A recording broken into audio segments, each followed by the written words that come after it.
Well, this morning, I already introduced you. We are starting a new sermon series, Live Curiously. And I don't want this to be just so much about New Year's resolutions, but more the idea of how are we starting this new year in our faith. Most of us, as I said before, have been trained to lead with judgment based on what our preconceived notions, our preconceived certainty on the way the world works. But what if 2026 was different? What if instead of judging ourselves into better health, we experimented our way there?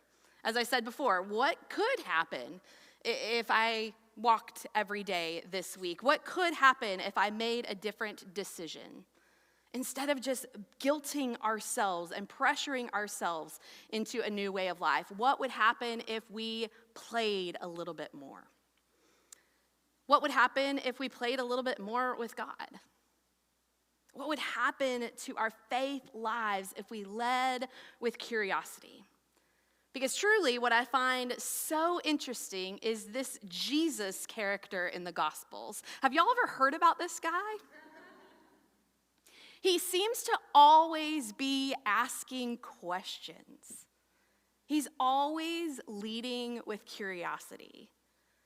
The God who came in flesh form, I can only imagine we all just want the answers, right? Just tell us what's going to happen next. Make us certain of the way the world works. And yet we have this Jesus, this God with flesh skin on, asking us questions. And we get the very first one in John's gospel this morning. Let's turn to it, we're going to start at the very beginning of John's gospel, and then we're going to jump a couple of verses in. We're going to start with verses 1 through 5, and then we'll jump to verse 35. If you have your Bibles, turn. If not, you can look right up here on the screens, and we'll share it with you. Hear the good news. In the beginning was the Word, and the Word was with God, and the Word was God. He was in the beginning with God. All things came into being through him, and without him, not one thing came into being. What has come into being in him was life. And the life was the light of all people. The light shines in the darkness, and the darkness did not overtake it. Verse 35. The next day, John, this is John the Baptist, if you've ever heard of him at the beginning of John's gospel. John the Baptist is standing with two of his disciples, his own disciples, people who have followed him through his ministry. And as he watched and saw Jesus, he exclaimed, "Look, here is the Lamb of God." The two disciples heard him say this, and they followed Jesus. When Jesus turned and saw them following him, he said to them, "What are you looking for?"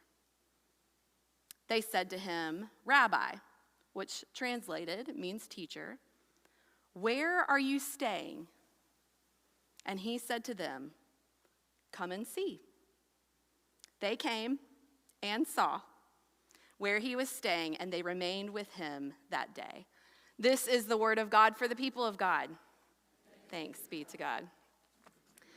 So before there is belief, before there is even discipleship, before there is certainty or even understanding, we hear there is light. And not the kind of light that suddenly switches on, but the kind of light like starlight that has been traveling toward us for a very long time. That's how starlight works. Some of the stars that we will see tonight in the sky didn't just begin their journey. In fact, some of them don't even exist anymore. They've long since burned out, but their light is still traveling to us. That's pretty cool, isn't it? Maybe I'm a star nerd. But the writer of John wants us to know that this is how God works. From the very beginning, God has been moving toward us, not waiting until we come to figure out that God is here, not waiting for us to understand all that there is to understand about God, not standing at a distance with crossed arms. But God enters the world as presence, as illumination, as light. And that light keeps traveling towards us even when the darkness feels thick. Which means this: our searching doesn't happen in a vacuum. We do not wander alone through the dark, hoping to stumble upon God. God's light is already shining to guide us exactly where we need to go. After the Gospel of John's explanation about celestial light, the story seems to quickly shift from cosmic poetry into the story of a dusty road, from the vastness of creation into a moment of encounter. John the Baptist is standing with two of his disciples when Jesus walks by, and John points immediately, not to himself or to his own built ministry or to even his own understanding, but he points to Jesus, and his followers immediately go to follow him. Jesus turns around, and he asks the very first question in the gospel, or he actually says the very first words, which happen to be a question. What are you looking for? That's it. That's the opening move of Jesus' ministry. Not, do you believe the right things? What rabbinical classes have you taken? Not, are you committed enough? How many holy days do you show up in synagogue? Not even, do you understand who you're following? Just a simple, disarming, and deeply human question. What are you looking for? I don't think Jesus asks this because Jesus doesn't know the answer, but because I think Jesus knows that often we don't know the answer. So many of us move through our lives responding to expectations of what we should be pursuing, what we should be looking for in this life. That career, that relationship, that family, that status, that influence. Very few of us seem to take time away in solitude to ponder the actual longings of our hearts. We chase what we're told will make us happy.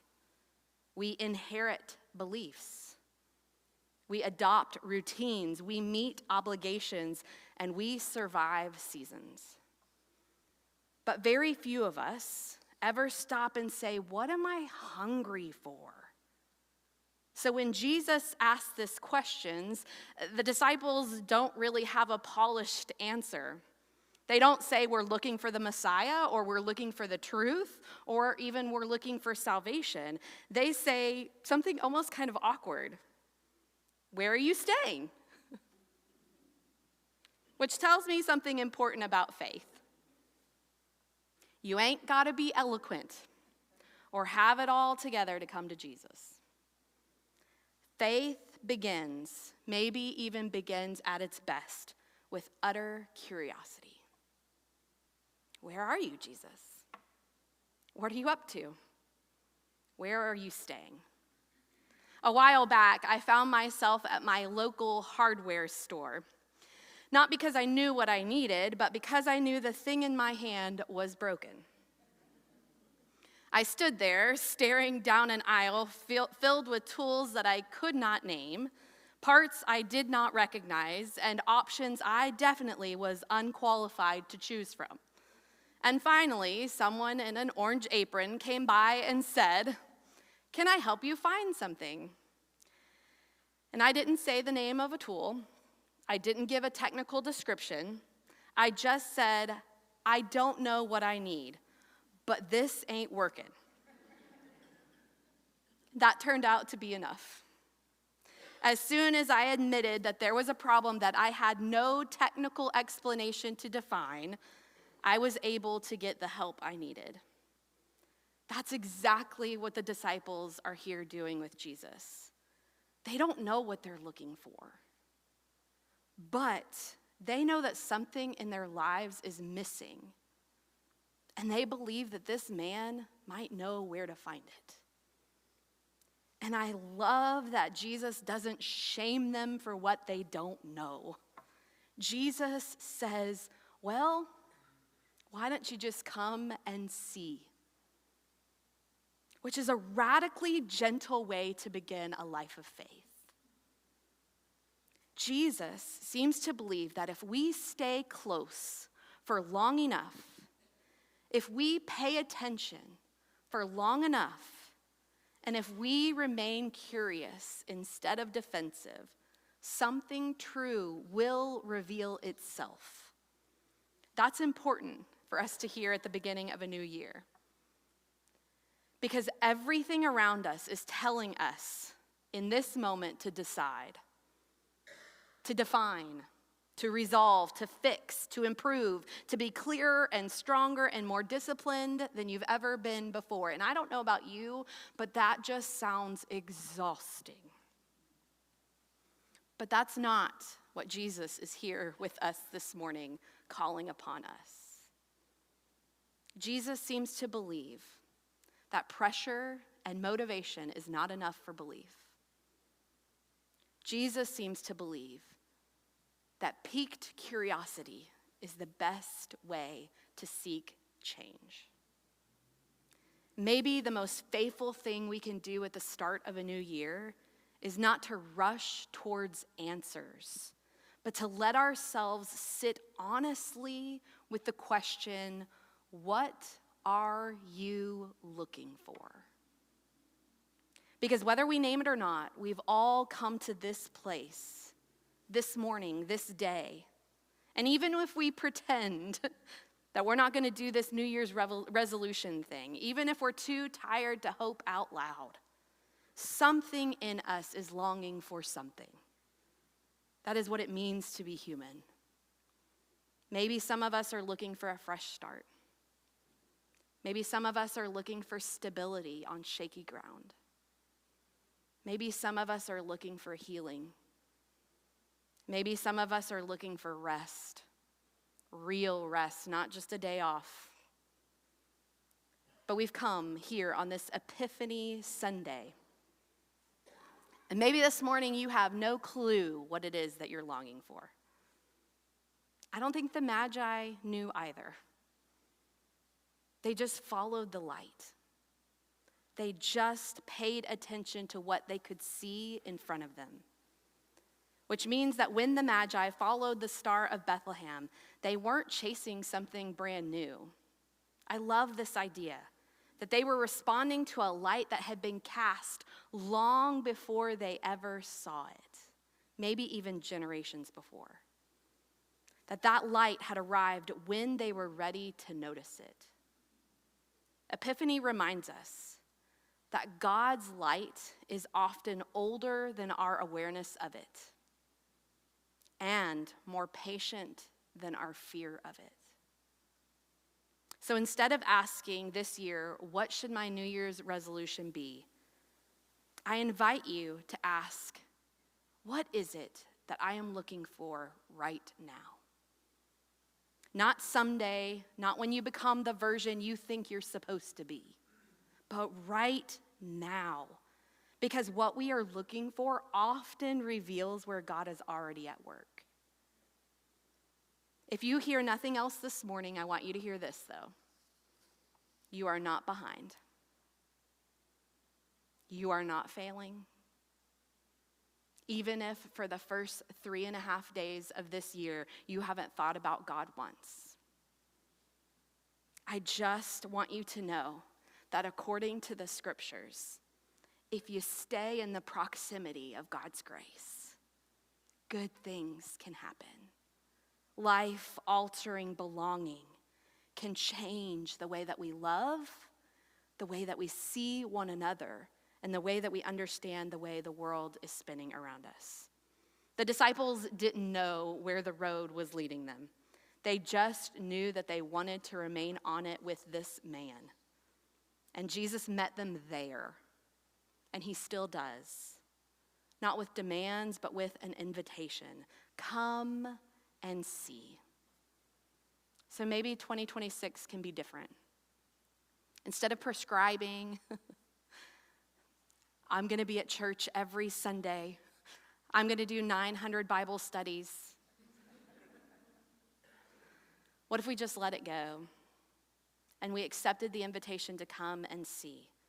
Come and see what ordinary grace looks like on the ordinary days. Come and see how the light shows up when we slow down enough to recognize it. Come and see how God is meeting you right here, not when you arrive, but on the dusty road of today. Come and see. It's a new year and God is doing a new thing in us and with us. Amen? Let's pray. God, I thank you so much for your scriptures that invite us, that constantly invite us to come and see, to come near, to be with you. God, I'm grateful for the tangible reminder that you've given to us. God, when you gathered with your disciples at the end of your ministry, at the end of your earthly journey, you broke bread and said, every time you do this, remember me. You poured wine into the cup and you offered it and said, every time you drink of this, remember me. I'm doing a new thing. I'm making with you a new covenant, a new relationship. God, one of curious wonder. God, I wonder what you'll do with this gathered body of believers this year. I wonder what you'll do in our lives. I wonder how you will use us in our community. I wonder, God, how peace and hope and joy and love will reveal itself to us this year. God, choose to use us as signs of your kingdom coming in this world. God, this morning we invite you to be here at this table as we open it up to eat, to come, to see, and to belong. In the name of your Son, Jesus Christ, we pray. Amen.